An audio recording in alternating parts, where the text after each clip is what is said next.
Assalamualaikum warahmatullahi wabarakatuh. Perkenalkan, nama saya Ahmad Zulfikar dengan NIM 19091 0302076. Di sini saya akan mereview materi ke-8 matkul gerakan sosial yang ke-8. Baik, yang pertama bab 1. Beberapa negara menghadapi represi brutal melibatkan konstituen yang beragam, berhasil menjatuhkan rezim otoriter, tidak memiliki kepemimpinan organisasi yang kuat, dan meledak sebagai kejutan bagi sebagian besar pengamat nasional dan internasional.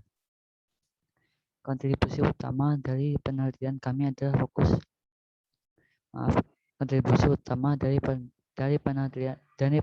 penelitian yang dikembangkan oleh penulis adalah fokus pada wacana dan emosi dalam mobilisasi pemrotes selama musim semi Arab, berbeda dengan pendekatan yang berfokus pada pemeriksaan kondisi struktural pemberontak seperti ketidakadilan ekonomi dan kurangnya kebebasan politik. Penulis mengidentifikasi makna yang digunakan pengunjuk rasa untuk menyampaikan rasa putus asa dan juga harapan yang mereka alami, sebagai tercermin dalam kesediaan mereka untuk membatalkan nyawa, meremehkan gagasan dan reformasi mereka dengan cepat bergerak untuk meminta di akhirnya rezim. Ketiga negara mengembangkan tema-tema umum protes, dan tema-tema umum inilah yang penulis sedang tangkap dan merumuskan rangka induk reklamasi orang-orang untuk berkumpul bersama dalam protes berdarah yang berulang kali tidak mengungkapkan secara sederhana dan langsung kesulitan struktural yang membawa mereka ke tepi jurang. Lebih jauh lagi, kerangka khusus reklamasi bergema di Tunisia, Mesir, dan Libya yang memiliki rezim presiden yang sangat represif, korup, dan lama mengejar program ekonomi neoliberal dalam ketidaksetaraan ekstrim dan penderitaan yang mendalam. Mempertahankan diri dengan menjadi kejadian sehari-hari dan menyebar ke seluruh kota dan negara. Pemberontakan membawa dalam waktu yang sangat singkat runtuhnya rezim yang selama beberapa dekade tampak tak tergoyahkan di Tunisia, Mesir, dan Libya. Sementara peserta revolusi Mesir tidak proporsional, setengah bayar, kelas menengah, dan profesional. Peserta revolusi Tunisia lebih mudah dan secara signifikan lebih beragam dalam komposisi sosial. Dengan kerja, mahasiswa dan pengangguran juga memobilisasi dalam jumlah signifikan. Tidak ada satu organisasi pun yang mengklaim kepemimpinan untuk setiap peristiwa pemberontakan massa di Tunisia, Mesir, dan Libya, dan orang-orang di jalan menggunakan ponsel dan media sosial mereka. Sarjana lain bagaimanapun telah membahas institusi mesolovel yang mendasari pemberontakan, termasuk gerakan pemuda di ketiga negara yang diteliti. Organisasi Islam seperti Ikhwanul Muslimin di Mesir dan Serikat Pekerja seperti UGTT, Union General des Travailleurs Tunisiens di Tunisia. Musim semi Arab telah menunjukkan faktor-faktor yang mempengaruhi jalannya pemberontakan, termasuk internasional dan jenis rezim. Minoldo 2012, sekitar 2015.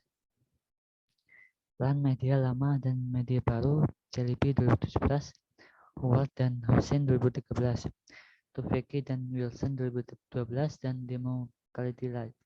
demokratisasi, Berlin 2018, Mohadam 2013, bingkai yang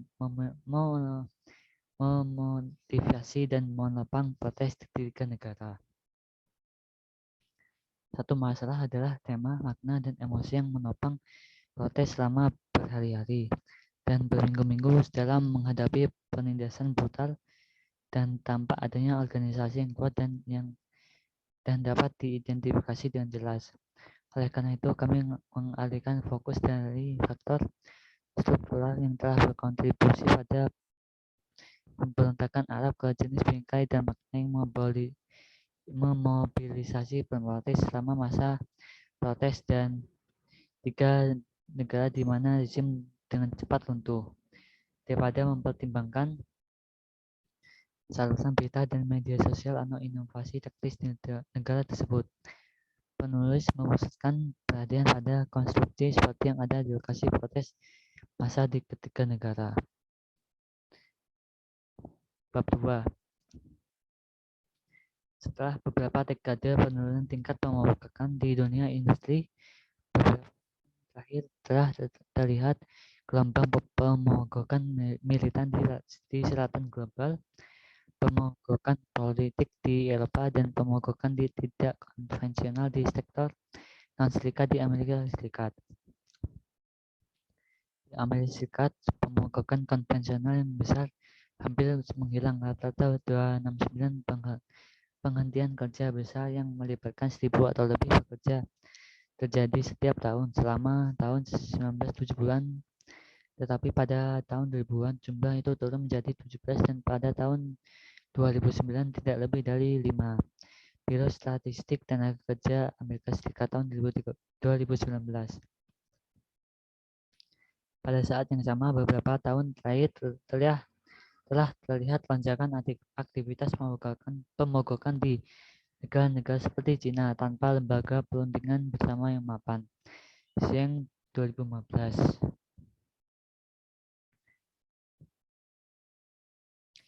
Bahkan di Amerika Serikat, beberapa serikat pekerja terus mogok dan menang.